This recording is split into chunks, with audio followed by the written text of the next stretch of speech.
హిందూపురం నియోజకవర్గం నుంచి బాలకృష్ణ గారు శాసనసభ్యుడిగా ప్రాతినిధ్యం వహిస్తున్నారు. ఈ నియోజకవర్గం గురించి మనం చూస్తే గత సంవత్సరం రోజులుగా ఎట్లయినా బాలకృష్ణ గారిని తక్కువ చేయాలి, బాలకృష్ణ గారిపైన ఎలాగైనా బురద జల్లాలని వైసీపీ అధినాయకుడి నుంచి వాళ్ళ పార్టీ కార్యకర్తల వరకు ఎవరంటే కనీసం కామన్ సెన్స్ లేకుండా బేసిక్ అక్కడ ఏం జరుగుతుందో తెలుసుకోకుండా నోటికి ఏదొస్తే అది మాట్లాడుతున్నారు. మీరందరూ తెలుసుకోవాల్సింది ఒకటి ఏంటంటే బాలకృష్ణ గారు శిఖరం వంటి వాళ్ళు, కొండ లాంటి వ్యక్తి. ఆ కొండని మీరు ఢీకొట్టలేరు ఎప్పటికైనా కానీ. మీకు తెలియకపోతే తెలుసుకోండి. హిందూపురం నియోజకవర్గంలో బాలకృష్ణ గారు చేసినంత అభివృద్ధి మరొకరు చేయలేదంటే ఏమాత్రం అతిశయోక్తి కాదు. ఎందుకంటే ఆయన నిరంతరం ఆయన ప్రజల కోసం పనిచేస్తారు. ఎందుకంటే ఆయన బోలా మనిషి బాలకృష్ణ గారు. సంవత్సరం రోజుల్లో బాలకృష్ణ గారు చేసింది కొన్ని మనం చూద్దాం. ప్రతి మండలంలో NREGS ద్వారా 15 కోట్ల రూపాయలతో రహదారులు, సిమెంట్ రోడ్లు, డ్రైనేజీలు వేయించడం జరిగింది. నియోజకవర్గంలో గల 38 పంచాయతీల్లో 20 కోట్ల రూపాయలతో అభివృద్ధి పనులు చేయడం జరిగింది. విద్యాశాఖ నిధుల ద్వారా 10 కోట్ల రూపాయలు వెచ్చించి పాఠశాల భవనాలు,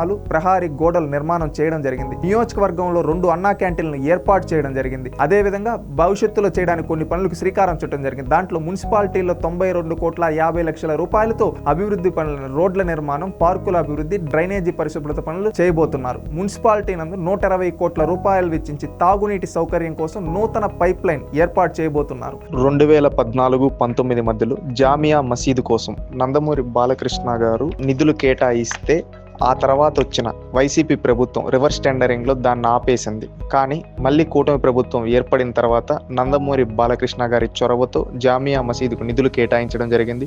ఇప్పుడు ఆ పనులు త్వరితగతిన జరుగుతూ ఉన్నాయి. 100 కోట్ల రూపాయలు వెచ్చించి 3 మండలాల్లో గల ప్రతి గ్రామం నందు అభివృద్ధి కార్యక్రమాలు చేస్తున్నారు. 681 కోట్ల రూపాయలు వెచ్చించి చిలమత్తూరు మండలానికి హాంద్రినీవా ద్వారా తాగు సాగునీరు సంపూర్ణంగా అందేలా చేస్తున్నారు. సోమిందపల్లి నుండి తుమ్మకుంట వరకు 4 లేన్ల రహదారి ఏర్పాటు చేస్తున్నారు. లేపాక్షి నాలెడ్జ్ భూములు చట్టపరమైన సమస్యలను పరిష్కారం చేసి 8,844 ఎకరాల భూములను పరిశ్రమలు తీసుకొచ్చి నిరుద్యోగ యువకులకు ఉపాధి కల్పించాలని చూస్తున్నారు. రైతులకు న్యాయం చేసి పట్టణ సుందరీకరణలో భాగంగా పార్కులను అభివృద్ధి చేసి సూరప్పకుంట, కొట్నూరు చెరువుల కట్ట మీద వాకింగ్ ట్రాక్ ను ఏర్పాటు చేస్తున్నారు. MGM గ్రౌండ్ నందు గల ఇండోర్ స్టేడియం ను పునర్వ్యవస్థీకరించి అభివృద్ధి చేస్తున్నారు. టేకులోడు సెజ్జు సేకరించిన 900 ఎకరాలు APIC ద్వారా అభివృద్ధి చేసి పరిశ్రమల ఏర్పాటుకు కృషి చేస్తున్నారు. చెప్పుకుంటూ పోతే ఎన్నో అభివృద్ధి పనులకు శ్రీకారం చుట్టారు, చేశారు. ఈ విధంగా వైసీపీ ఎమ్మెల్యేలు ఎవరైనా గత 5 ఏళ్లలో ఒక్క నియోజకవర్గంలో అన్నా చేశారా? చేయలేదు. ఈ విధంగా చేసే వాళ్ళపైన బురద జల్లుతూ ఉన్నారు. వైసీపీ నాయకులారా, బురద జల్లడం కాదు, చేతనైతే అభివృద్ధిలో పోటీ పడండి. అంతేగాని ఈ విధంగా బురద జల్లితే ఆ బురద మీకే తగులుతుంది. బాలకృష్ణ గారు మీరు అందుకోలేని శిఖరం.